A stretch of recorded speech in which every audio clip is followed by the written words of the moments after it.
person who is afraid of taking responsibility will not have the clarity of the future. See, whenever you get a glimpse of the future, you are frightened, you are shaken, you just do not want to accept the reality, you suppress, then the intelligence to know the future by and by disappears from your being. When I use the word intuition, especially the people who are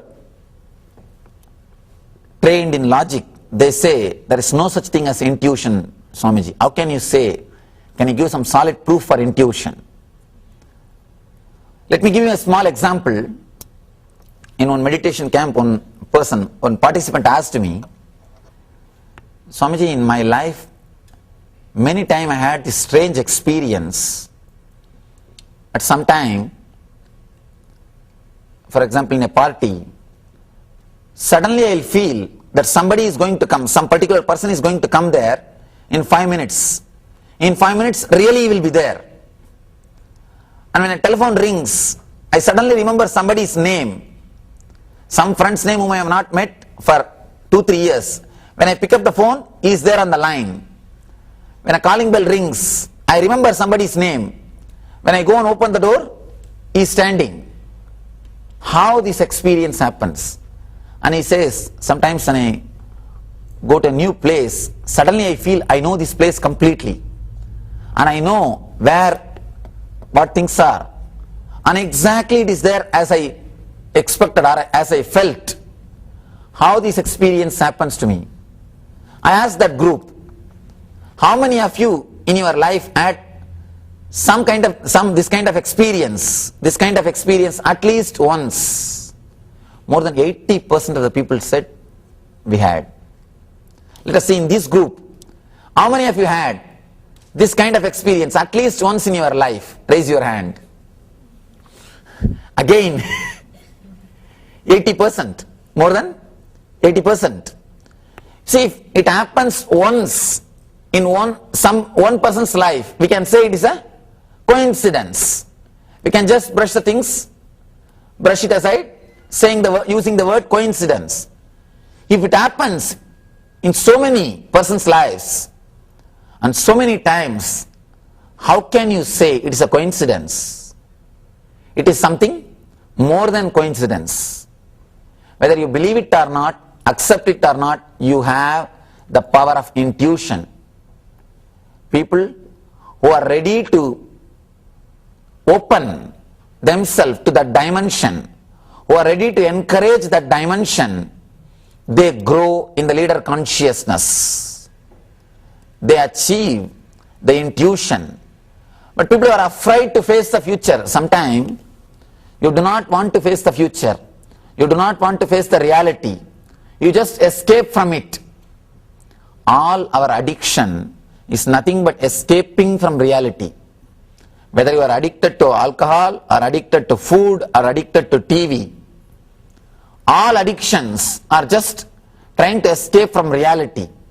When you don't want to face the reality, when you are not ready to sit with yourself, when you are not ready to face yourself, you slowly move away from the dimension of intuition.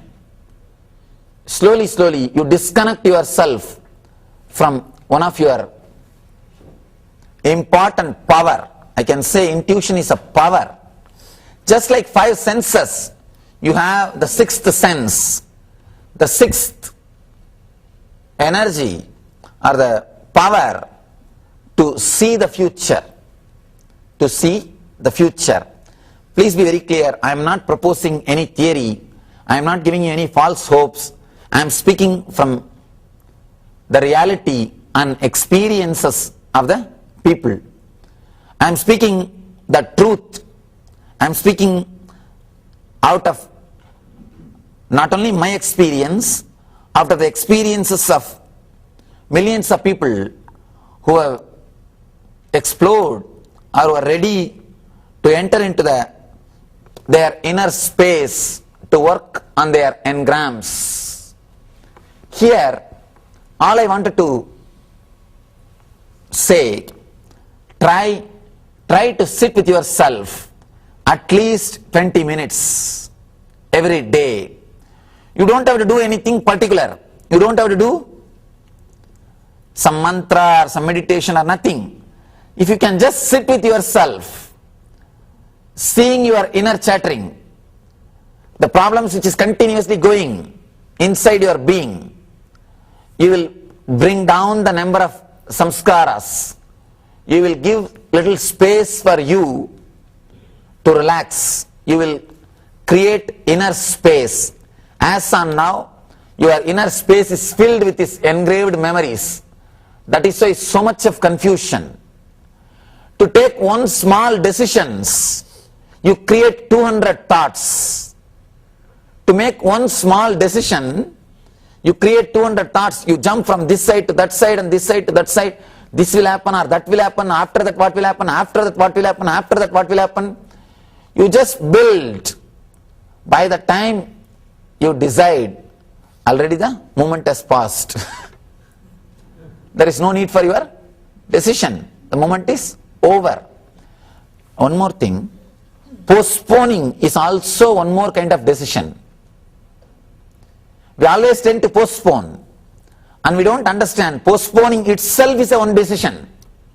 You think you are postponing. Postponing itself is a one decision. For example, doctor says you have to undergo a particular surgery. And you are just postponing. Means what? You are choosing, you are deciding not to have surgery. Postponing itself is a decision. Postponing or deciding hastily, all these things happens just because of too much of engraved memories, too much of samskaras. If you can just spend at least 20 minutes with yourself, you give appointment to the whole world. Give appointment to yourself. If you can sit, you will see continuous inner chattering happening in you. You will give space for your inner chattering. At least 20 minutes can bring you little. It can create inner space for you where you can start making decisions, where you can start processing the data without the interference of engrams. Here, I just wanted to present these few concepts. You are welcome to put your questions. Maybe the questions can help you to internalize these few ideas.